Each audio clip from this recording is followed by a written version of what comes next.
Today our topic of discussion will be shock and hemorrhage. So both these topics or chapters are very important for undergraduate students and also for postgraduate students for their theory purpose and also for the better understanding of the subject in future. Mostly from these two chapters you will face long questions mainly or short questions very few.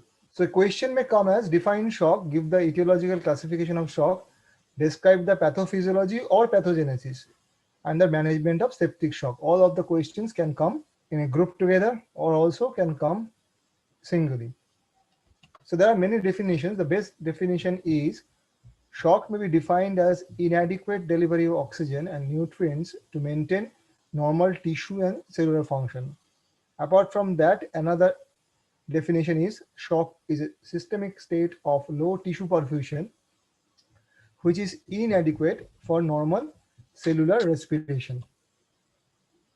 And we should remember that insufficient delivery of oxygen and glucose, cells switch from aerobic to anaerobic metabolism. Now, what is the pathophysiology? Now, in pathophysiology, there is inadequate perfusion leads to cell hypoxia. This ultimately leads to energy deficit. Energy deficit causes lactic acid accumulation and chlorine leachate. This causes either anaerobic metabolism and also metabolic acidosis. This metabolic acidosis, in one hand, causes vasoconstriction leading to failure of precapillary sphincters and thus causing peripheral pooling of blood. And metabolic acidosis, on the other hand, causes cell membrane dysfunction and failure of sodium pump. This sodium pump failure causes intracellular lysosomal release of digestive enzymes, which causes efflux of potassium and influx of sodium and water. These two all together causes swelling of cells. As the cells swollen up, toxic substances enter the circulation, capillary endothelium is damaged, and further destruction, dysfunction, and cell death occurs. So this is the what I have already told, that cellular case, glucose within the cells is exhausted, anaerobic respiration ceases, and failure of sodium potassium pump in cell membrane and intercellular granules. This is the major incident that happens within cells, and lysosomes release autodigestive enzymes and cell lysis occurs with release of potassium in bloodstream. Now in microvasculature, tissue ischemia resulting in hypoxia and acidosis activate complement, resulting in generation of oxygen-free radicals.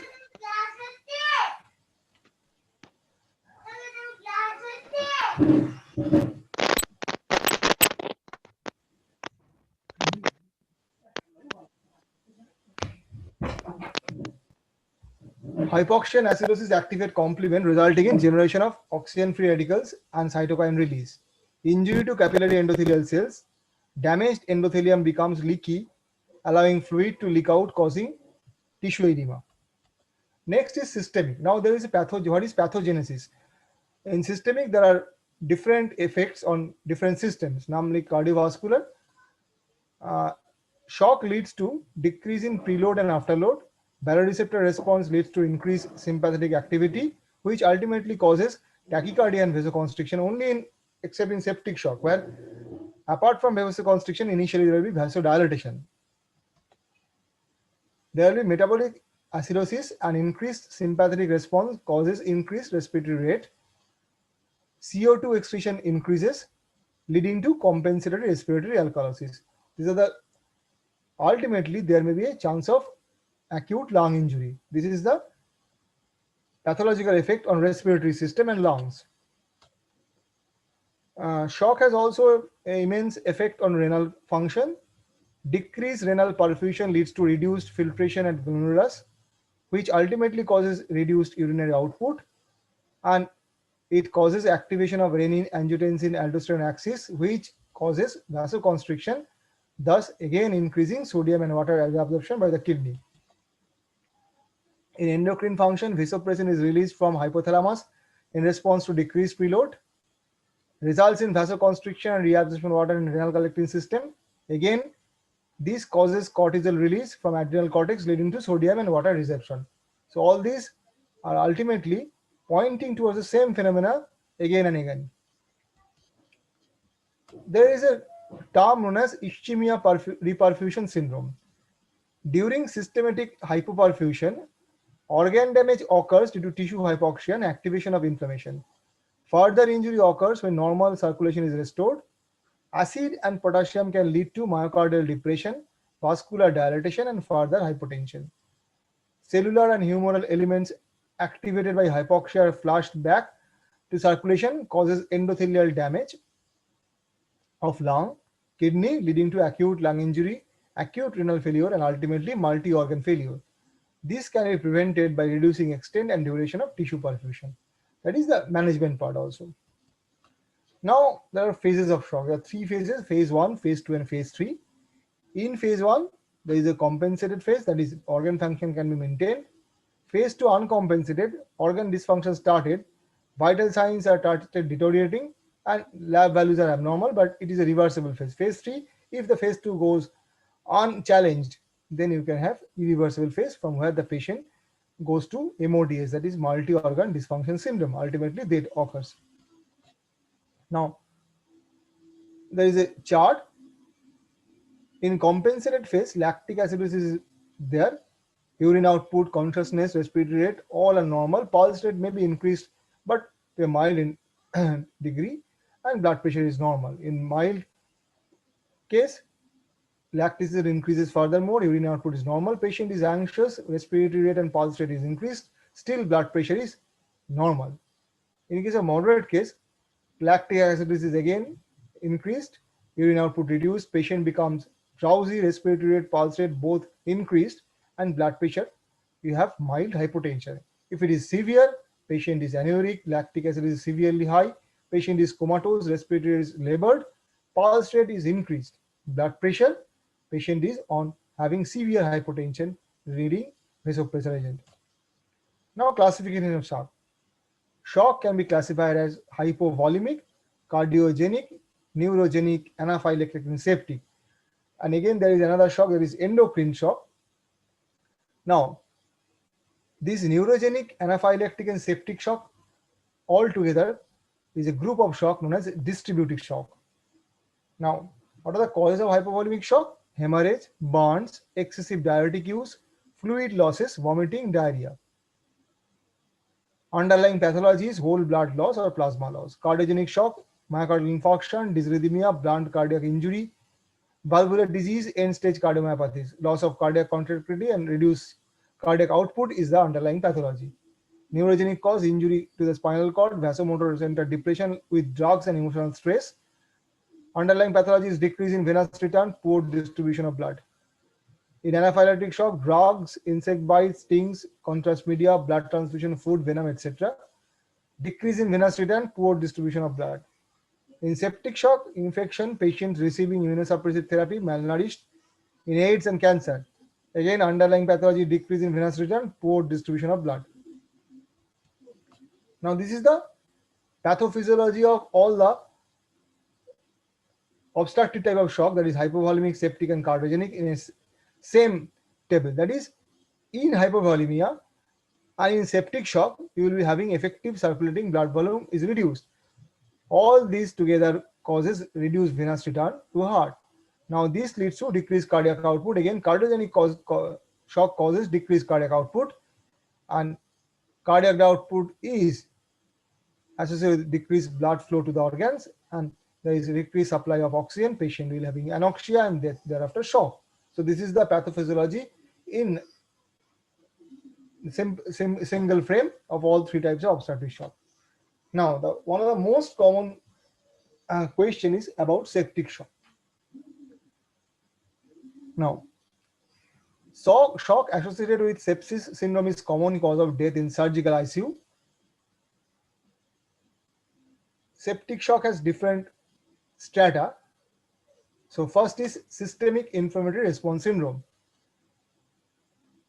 or SIRS. To stamp it as SIRS, you have two or more of the following: temperature more than 38 degrees centigrade or less than 36 degrees centigrade, heart rate more than 90 beats per minute, Respiratory rate more than 20 per minute, spontaneously ventilating, or PaCO2 less than 32 millimeter of mercury. WBC count more than 12,000 per millimeter cube or less than 4,000 per millimeter cube, or more than 10% immature or banned cells in peripheral blood smear. Next is sepsis.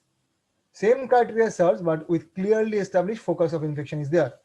Next, severe sepsis, that is sepsis associated with organ dysfunction and hypoperfusion. So, what are the indicators of hypoperfusion? Systolic blood pressure less than 90 millimeter mercury, or more than 40 millimeter mercury fall from normal blood pressure, lactic acidemia, oliguria, and acute mental status changes. These are all come under indicators of hypoperfusion.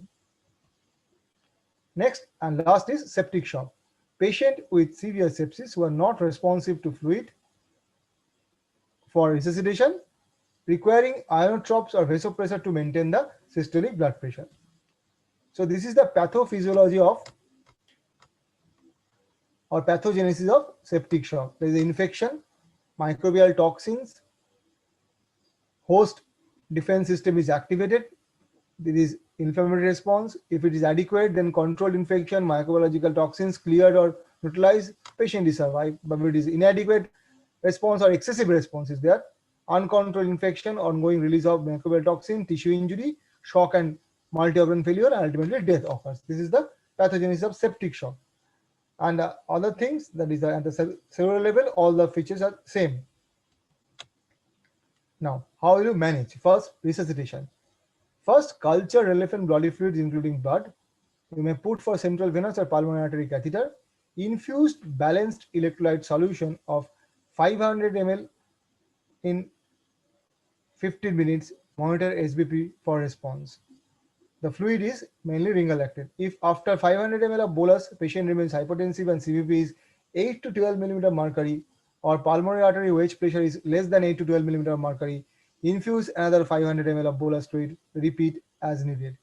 If CVP more than 15 or pulmonary artery wedge pressure is more than 15 to 20 and the patient remains hypotensive, that is less than 60 millimeter mercury, start inotropes, dopamine or dobutamine. Goal is to keep systolic blood pressure more than 65 millimeter mercury and pulse rate below 100 per minute. So this is the crux of initial management of shock, mainly patient with sepsis. You have to determine the cardiac index and also systemic vascular resistance. If after infusion of fluid and inotropes, this systemic vascular resistance is less than 600, infuse vasopressors to increase this SVR. So this is the thing you should always memorize for answering the question. And ultimately, you have to give antibiotics after culture. If the culture report is coming in late and patient is deteriorating, you have to start empirical broad spectrum antibiotic to start with.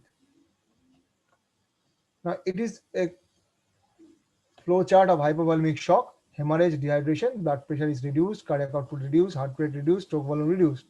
Preload contractility after all reduced, but peripheral vascular resistance actually increases. Now, how will you clinically diagnose a case of hemorrhagic shock? I will be dealing in later in detail in a patient of hemorrhagic shock. So patient will be hypotensive, but heart rate is increased. Extremities are cool and skin is paler. Now, if bradycardia with hypovolemia occurs in patient with increases parasympathetic tone, vagally mediated decreased heart rate is there. So it is of dilemma. Vital signs in young patients can be deceptive because they can replace or restore the volume very quickly. Patients with marginal cardiac function or beta blocker develop hypertension, modest hemorrhage. So in these all cases, you may get a false perception of the patients either well or bad.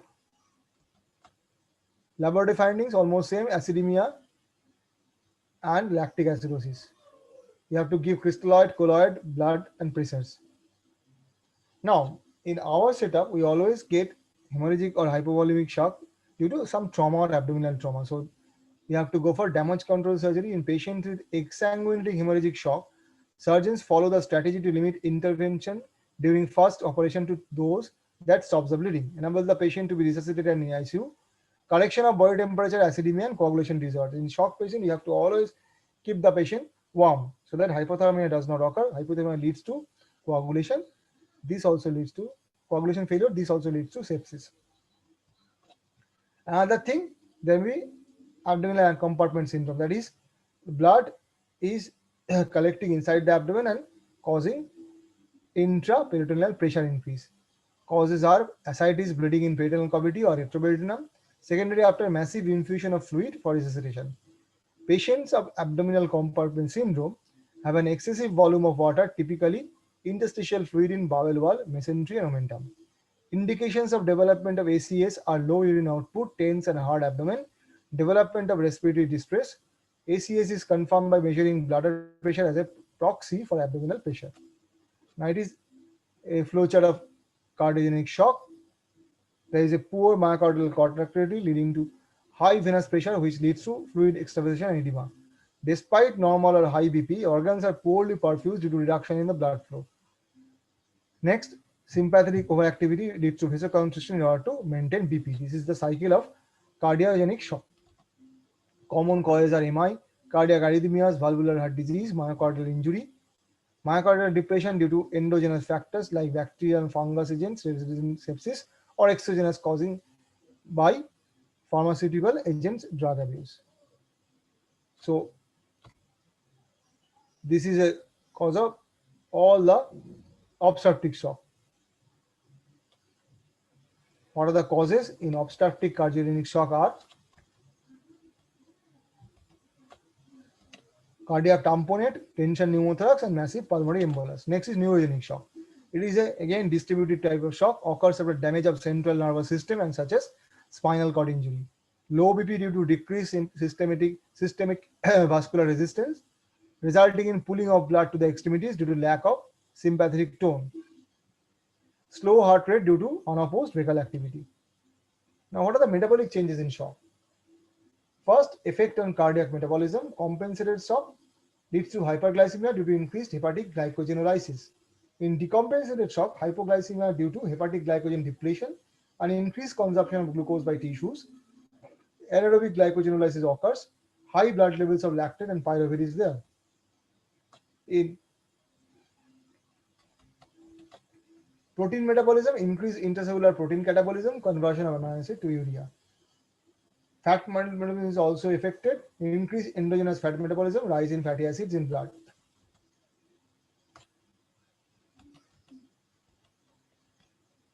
Now, metabolic acidosis.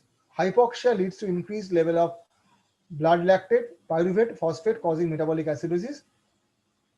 And there is also hypoxic encephalopathy. Compensated shock causes cerebral ischemia with altered state of consciousness. If BP falls below 50 millimeter mercury in prolonged shock, brain suffers from serious ischemic damage with loss of cortical function, coma, and ultimately vegetative state.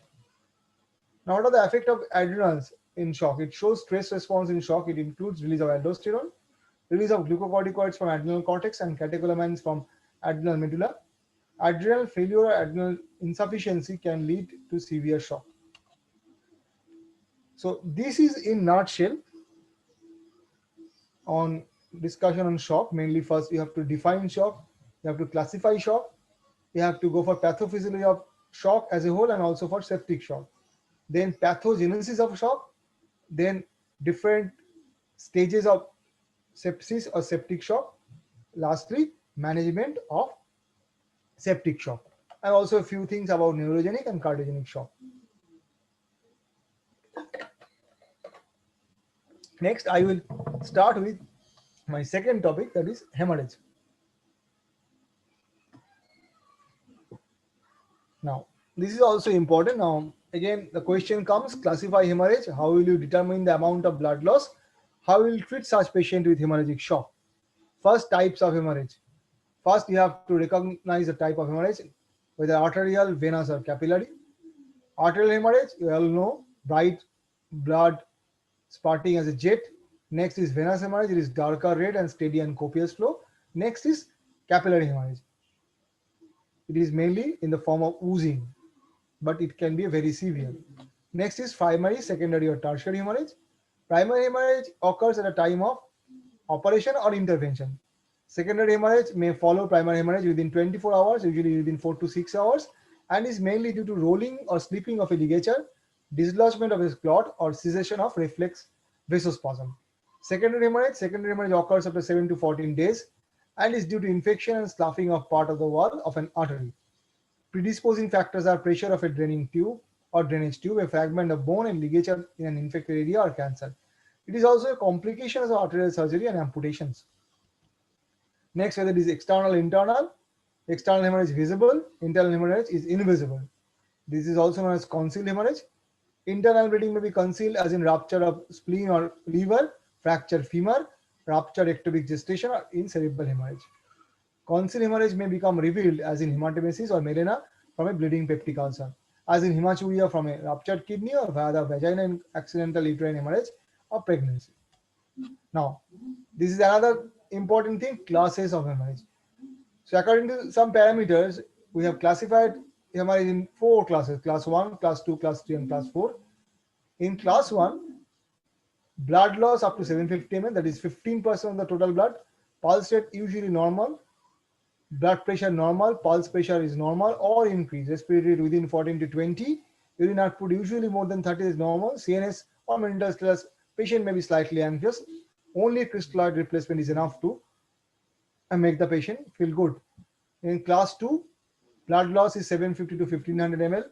Blood loss percentage is 15 to 30%.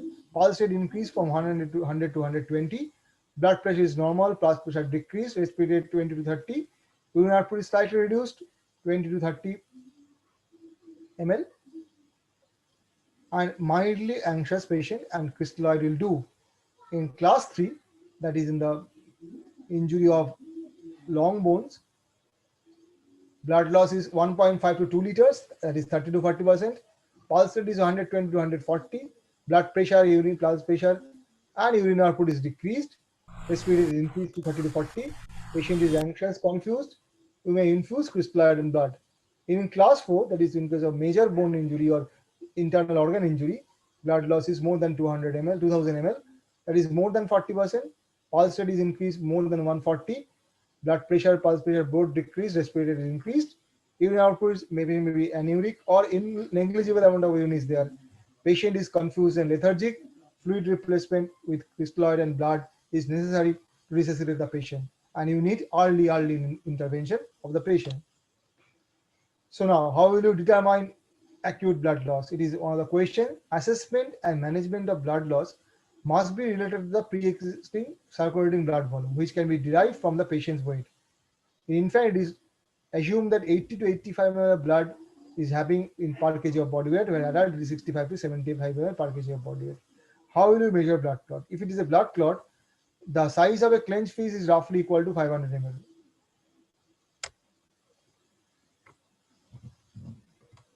Next, swelling in closed fracture, that is moderate swelling in closed fracture of the tibia equals to 500 to 1.5 liter of blood loss. Moderate swelling in a fractured shaft of femur equals to 500 to 2000 ml of blood loss.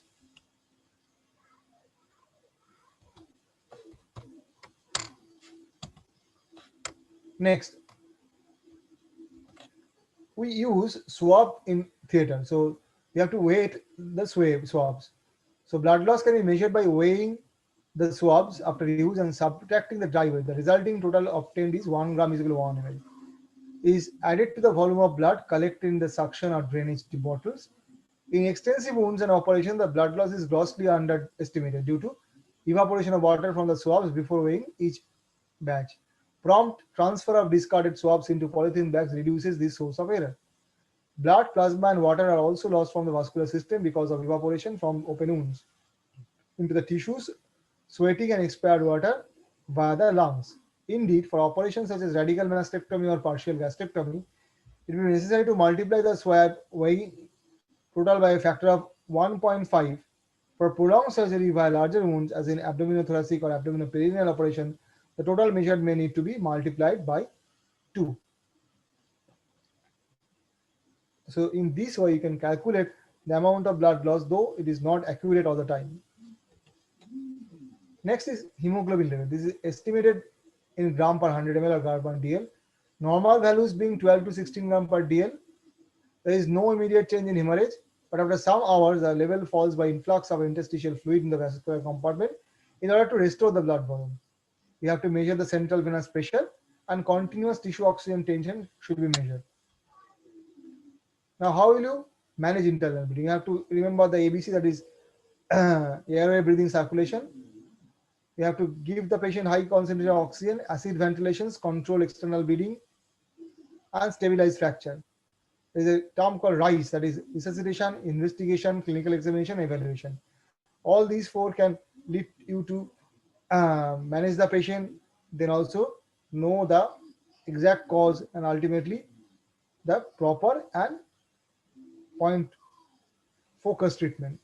Transport rapidly to appropriate facility if the facility is not there, such that you have opened the abdomen and you see there is a hepatic injury, you cannot manage the patient, just give a pack, close the abdomen, and send to a better center.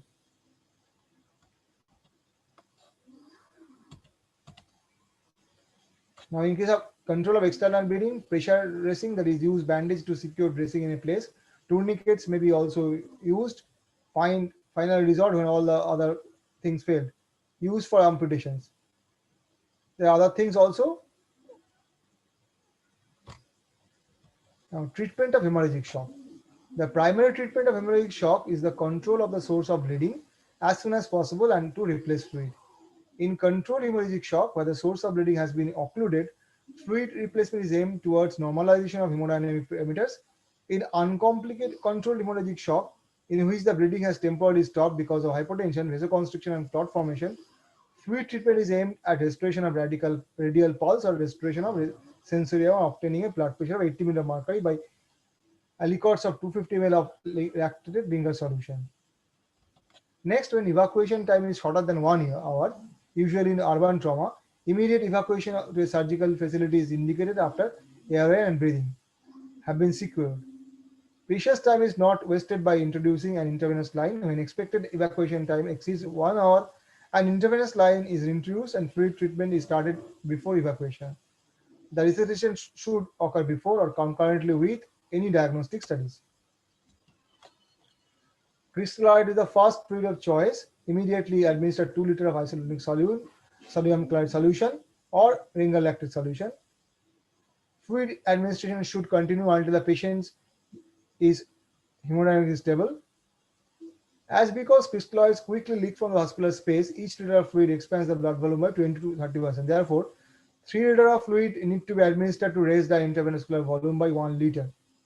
So, if it is estimated that 1 liter of blood goes, then you have to initially infuse 3 liters of fluid. Now,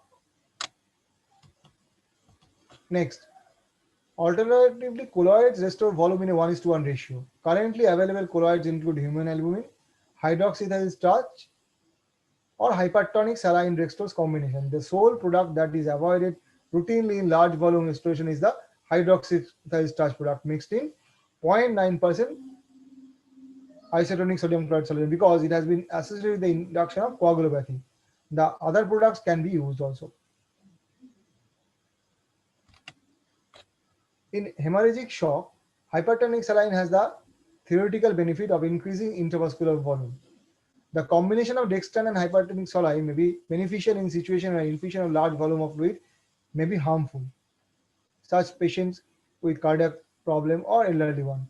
PRBC should be transfused if the patient remains unstable after 2 liters of crystalloid resuscitation. For acute situations, O negative non-cross-matched blood should be administered. Administer 2 units rapidly and note the response.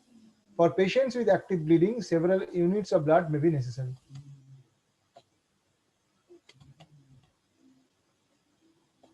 Now, there are some risks with transfusion of large quantities of blood.